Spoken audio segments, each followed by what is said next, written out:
এরপর হচ্ছে application crafting, most important part. কারণ লাইক আমাদের অ্যাপ্লিকেশনে অনেক ইসিএ থাকে যে আমাকে ইনবক্সে প্রচুর মানুষ বলে যে আমার এই ইসিএ। তো দেখা যায় তাদের ২০ থেকে ২৫ টা ইসিএ, কিন্তু তারপর দেখা যায় তারা রিজেক্টেড হয়ে যায় ম্যাক্সিমাম ইউনিভার্সিটি থেকে।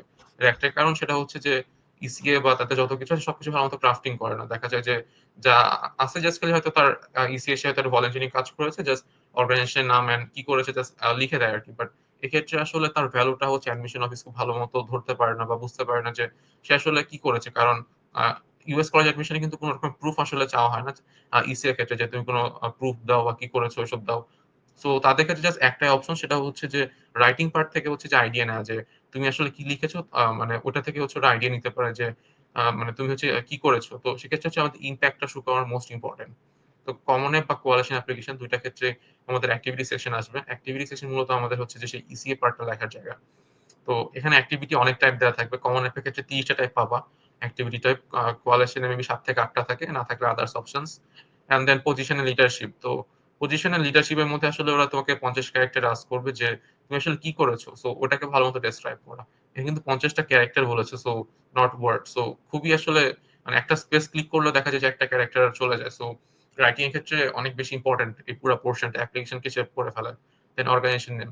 তুমি আসলে কোথায় করেছো? সো ফার্স্ট টাইম হচ্ছে একটা অর্গানাইজেশন নেম লিখবো যেখানে আমরা কাজটা করেছি বা যেখানে করেছি। দেন ওটার সম্পর্কে একটা লাইন আমরা লিখবো যেটা দিয়ে আসলে ওকে চেনা যায়। কারণ এমন হতে পারে লাইক তুমি 10 মিনিট স্কুলে কোন কাজ করেছো। সো অ্যাডমিশন অফিসার 10 মিনিট স্কুলকে চিনে না। সো তোমাকে ওকে চেনায় দেওয়া লাগবে যে অ্যাডমিশন স্কুল হলো বাংলাদেশ, 10 মিনিট স্কুল হলো বাংলাদেশের সবথেকে বড় এডটেক প্ল্যাটফর্ম এটা ওরা হচ্ছে যে ওন করে বা এমন কিছু। সো তোমাকে এটা বুঝায় দেওয়া লাগবে। দেন ডেসক্রিপশন। ডেসক্রিপশন পার্টটা অনেক বেশি ইম্পোর্টেন্ট। এখানে মাত্র ১৫০ ক্যারেক্টার।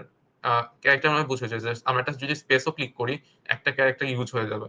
সো তোমাকে তোমার লাইক 9 থেকে ক্লাস 12 এর যতগুলো মানে ওই একটা ইসিএ পুরো ডেসক্রিপশনটা এখানে লিখতে হবে। সো এটা খুব টাফ পার্ট। কারণ তোমার ৪ বছরের এক্সপেরিয়েন্সটাকে এই একটা ১৫০ ক্যারেক্টার স্পেসের মধ্যে নিয়ে আসতে হবে। সো প্রত্যেকটা ওয়ার্ড অ্যান্ড জিনিস খুব সিলেক্টিভ ভাবে লিখতে হবে যে এখানের মতো ইমপ্যাক্টটা শো করতে হবে যে তুমি আসলে কি করেছো। ইচ অ্যান্ড এভরিথিং ডেসক্রাইব করতে হবে যে তুমি কিভাবে করেছো, কখন সময় করেছো। এখানে হচ্ছে অ্যাক্টিভ ভার্ব, নিউমেরিক নাম্বার, এগুলো অনেক বেশি ইম্পোর্টেন্ট। কারণ তারা জাস্ট মাত্র ৭ থেকে ৮ মিনিট সময় পায় টোটাল এন্টায়ার একটা প্রোফাইলকে রিভিউ করার জন্য। সো সেক্ষেত্রে এই পার্টগুলো অনেক সিলেক্টিভ ভাবে লেখা উচিত। যেন তাদের কাছে ইমপ্যাক্টটা শো হয়। অ্যান্ড তারা ইজিলি বুঝতে পারে যে তুমি কি করেছো। অনেকে জাস্ট লেখে যে I was doing XYZ, এটা সেটা, কিন্তু ওর থেকে বেটার যে তুমি কি করেছো সেটাকে এখানে শো করো। এটাই বেশি ইম্পোর্টেন্ট। এটা হচ্ছে তোমার আরকি অ্যাক্টিভিটি সেকশন এর মোটামুটি একটা আইডিয়া আরকি, জেনারেল আইডিয়া।